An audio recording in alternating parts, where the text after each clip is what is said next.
to your remarks, Tracy. So please, the floor is yours. Thank you very much for the introduction. Thanks everyone for coming to my presentation today. I'm really looking forward to showing you the database and talking to you about some new research I've been doing. But what's more, I'm also looking forward to hearing your feedback on a couple parts of the database that we're looking to expand content in a couple different ways. And so during the Q&A section, I hope to hear your feedback on those elements. But before I start talking about the database, I might be preaching to the choir here, but I want to sort of get a poll from the room.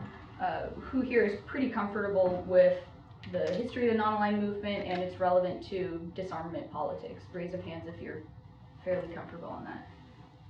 Okay, so some yes, some no. I'm going to go ahead and cycle through some of this. It might be summarizing some of what Dr. Potter just said, but all the same, I will just do a very brief history of non-aligned movement and their relevance in the disarmament sphere. For more detailed history, you'll certainly have to consult our in-house expert, whose work I certainly referenced for some of this information. What is Milton Park? Is that actually what it is? Well, to any effect, we could talk about that later, but anyways, I want to make sure to at least try and properly cite. But of course, the non-aligned movement, the official first summit was in 1961 in Belgrade, what was then Yugoslavia. A lot of the original founding states were newly independent from colonial powers and wanted to try to remain free of new types of colonial influences, and wanted to make sure to develop some political associations and cooperation amongst themselves. Some of their founding principles were those of equality among nations, non-intervention in each other's affairs, and also to remain free of defense pacts which would aid the great powers in any way. That's of course in reference to the Soviet Union and the United States and the Western Alliance. The most relevant principle that they sort of ironed out at their 6th summit in Havana was that focusing on disarmament, the most relevant to our discussion today. They affirmed that their objective was to move towards general and complete disarmament, but particularly focusing on nuclear disarmament, and that they would use the United Nations and various international bodies to achieve that objective. Of course, some recent or relatively recent events have called into question what it really means to be non-aligned anymore. Of course, the end of the Cold War, and even some progress in terms of bilateral arms reduction on the part of the Soviet Union at that time, and now Russia and the United States. And of course, nuclear weapons have not disappeared, and in the meantime, 3 of the non-aligned members, of course, Pakistan, North Korea, and India, who are all still members today, developed their own nuclear weapons. So what does this mean? Well, I'll talk about that a little later in my presentation, but there's even been, depending on who was chair at the time, sort of a reorientation of the issues that they do focus on in disarmament fora. For example, the picture that we see here, I'm sure you recognize a couple of these gentlemen, Ban Ki-moon and President Ahmadinejad. This was a picture taken at the Tehran summit of the non-aligned movement in 2012 when Iran assumed the chairmanship, and this was considered to be somewhat controversial at the time, as at that time Iran was still in defiance of the United Nations Security Council and the IAEA in terms of the transparency of their nuclear program. So moving on, as Dr. Potter already mentioned, the origins of the database come from the alignment of interest between the Ambassador in Residence in here at the time, Aruni Wijewardane, who had served in the Foreign Ministry of Sri Lanka for some time, an active member of the non-aligned movement, and had even served as governor at the IAEA for Sri Lanka, and a forum where NAM is particularly active, especially in recent years. So it was a natural sort of coalescence of interest, and what's more, there was a very large void in terms of a central archive and a central resource for NAM documents related to disarmament. given the structure of the non-aligned movement being pretty... You may point out that she's actually in the picture, which I think is probably why you're showing. Yeah, the, I don't know if anyone can identify, you know, some of the people in this picture, but of course we have Aruni sitting next to what was the, at that time, the director of, or the chair of the Board of Governors of the IEA, and next to him, the Director General of the IEA, Yukiya Amano. And so at this time, I believe Aruni is the Secretary of Policymaking Organs at the IEA. So that is where she went to after CNS, that is where she is now, which I think is pretty awesome. And so anyway, so the database is really meant to be an academic resource for not only academics, but government officials who want to be looking at these primary resources and official documents of the non-aligned movement relevant to disarmament, multilateral disarmament fora. So these include not only NAM Summit official documents, but statements, working papers, communications from all of these multilateral disarmament fora. So ideally, what we will have is a representation of all of these different fora on the database. As of now, we have NAM Summits, we have the NPT review conferences and preparatory committees, and we also have IEA General Conference documents. We also have some information from Board of Governor meeting documents. We don't actually have these documents on the website right now. At this time, the IEA is still deciding how they would like to release these documents to the public. And so for now, we do have some information on the website, which I will show you when I actually go through the database. But next priority would be open-ended working group, first committee, and these are some of the documents that I'm collecting along with my partner in my research, Adlan, to analyze some of the more recent politics of the non-aligned movement. Before I actually take you through the database, I just want to explain the logic of how we organize the information on the website. We essentially have the same information presented 3 different ways, and it depends on how you want to come to the information. For example, we have the original documents organized by forum and meeting, so you can go straight to the documents and look at the NAM positions and statements there. We have thematic summaries, which are essentially the same information but categorized in under topics and subtopics that are of most importance to NAM. So if you want to know what they think about nuclear weapons free zones, you can just go to our summary from whatever forum that you want to be looking at, and you can see all of their opinions there regardless of where it is in the document. And then the topics tables are essentially thematic summaries, but in more of a visual format. And this sort of allows you, as I'll show you in a minute, to look not only based on year and forum, but topic and subtopic.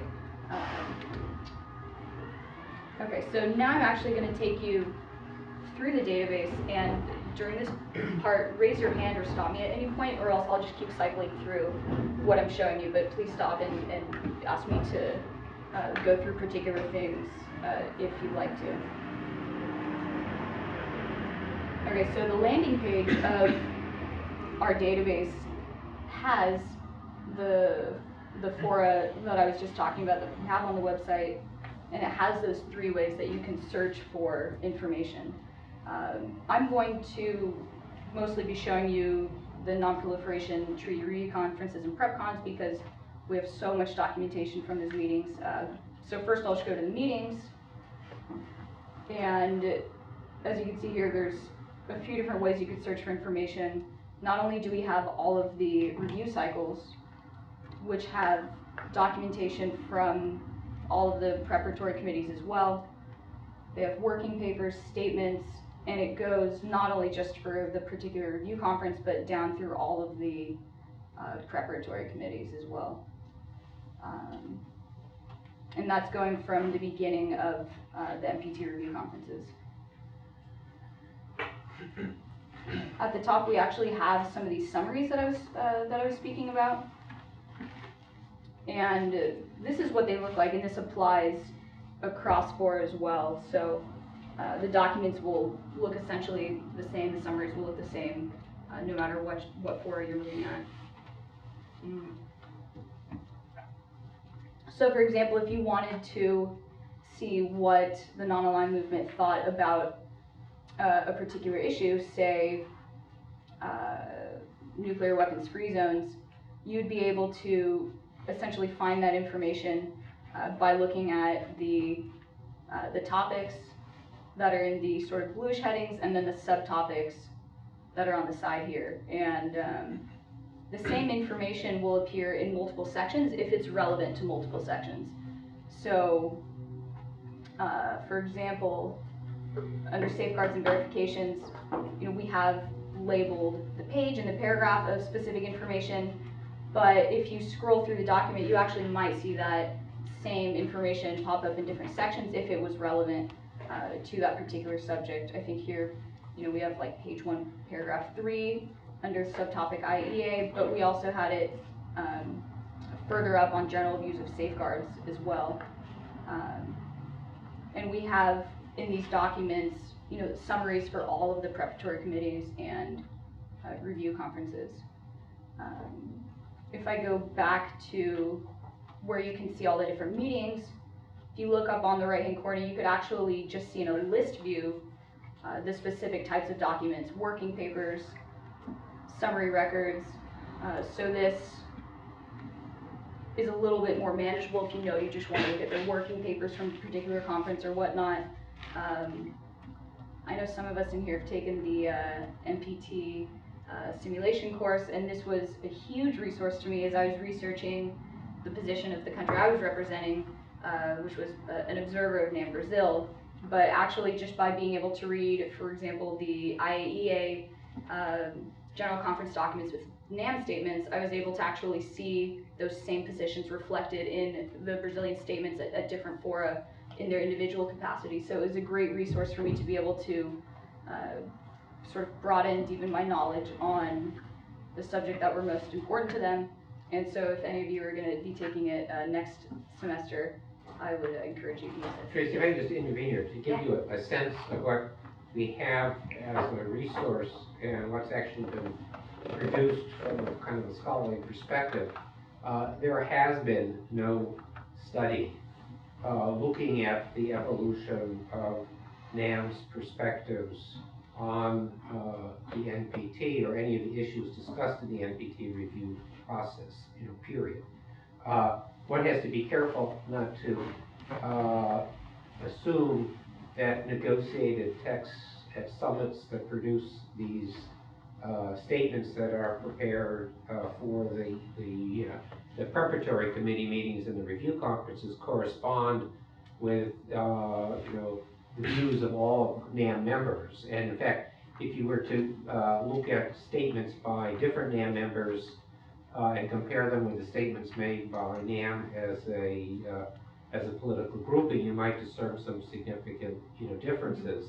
Nonetheless, I mean, if someone were interested in looking at the dynamics of the non-aligned movement in the NPT review process, I mean, it's a blank slate for you essentially to conduct research. That applies to almost all the other things that Tracy's going to be touching upon. But I just wanted to highlight.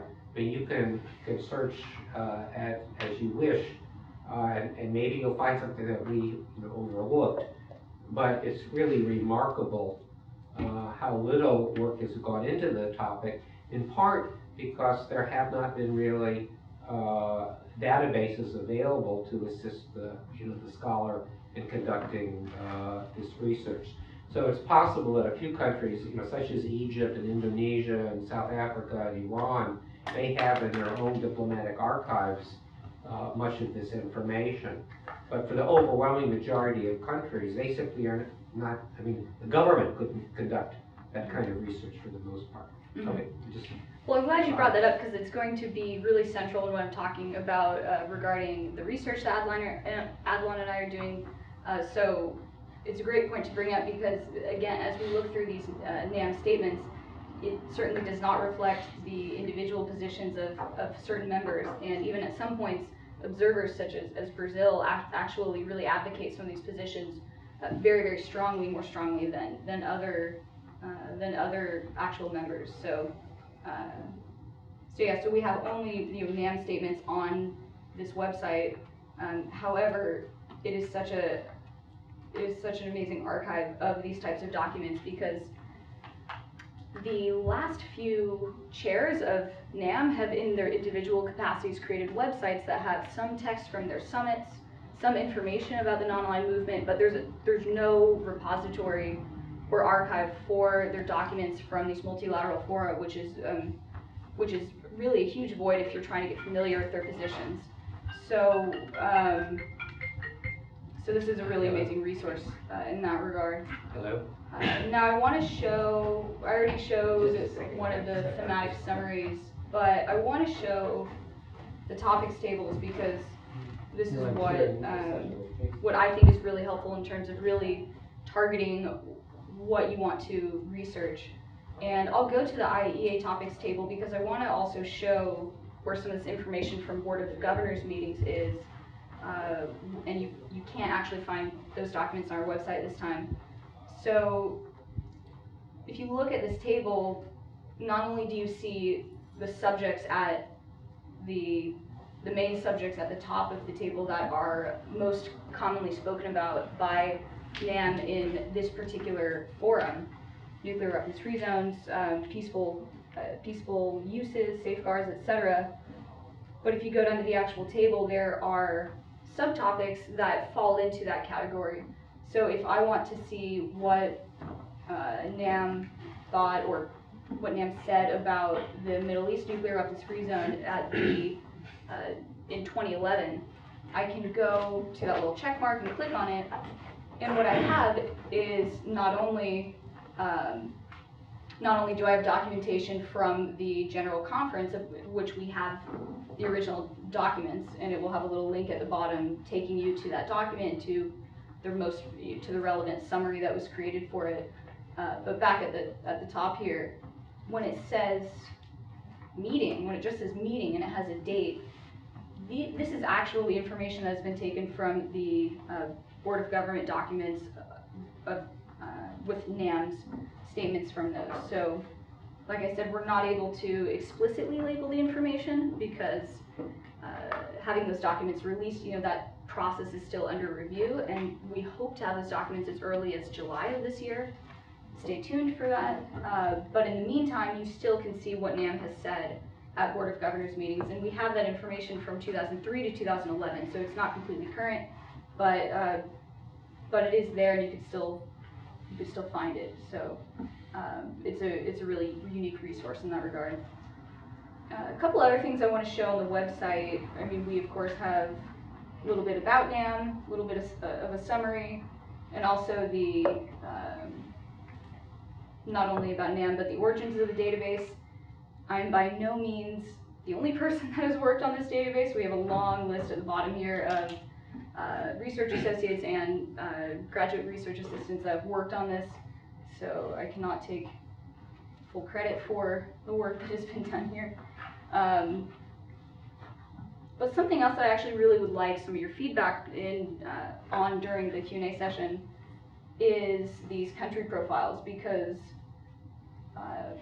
in theory, what we'd like to have on here involves, for example, if I go to Indonesia, we would like to have a little summary about Indonesia and their relevance to the non-aligned movement and some information about their history. But at the moment, it's very brief, and we have a couple of links to their UN data summary, just to their page that tells you some of their basic statistics, and you can kind of look more into that if you'd like. And we also have a link to a page on the Non-Aligned Movement Database website here, listing all the different disarmament-related treaties that the members have signed on to. So if I scroll all the way to the top here. Tracy, one thing that we definitely need to add to this, I just didn't have to examine that particular link before, but historically Indonesia has served as the chair of the NAM Working Group on Disarmament. There was only that one gap between the day before the start of the 2015 review conference and then sometime the next year when they, for a variety of reasons, chose to step down but then came back. So given this is a NAM database in which Indonesia is the main party. In that profile, we should certainly highlight the role that Indonesia has played as the chair of the NAM working upon the summit. Certainly, and we should add information to as many profiles as we can about some of the role that they've had in the non-aligned movement in different capacities. But something I also want to hear from people about is, if you're using this as a research tool, you can get sort of general information about these countries online, different places, from the perspective of someone using this site for their own research. What do you think would be the most useful, in addition to what Dr. Potter just described? What would be the most useful type of information to have here, relevant to NAM, relevant to some of their politics and positions? So this is certainly a part of the website that needs to be updated and expanded considerably. We've also discussed some other ideas for how to develop the website, develop the content in ways that are interesting. And one that I know Dr. Potter and I spoke about was adding sort of a menu item that would include other resources that you could look at. For example, academic resources and articles that you could read about the non-aligned movement, but also the websites of the past chairs that have information about NAM. Another option is to include some analysis on events that are happening within the non-aligned movement, insights that you might not necessarily glean from just reading those primary documents.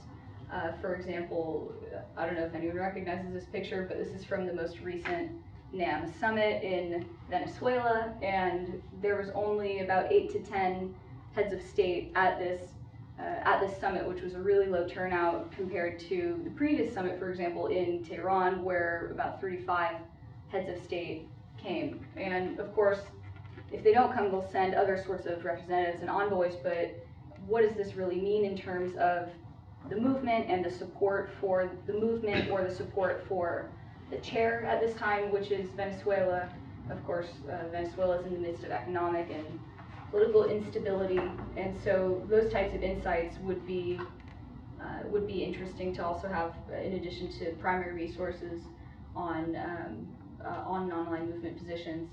And then we already spoke about the country profiles.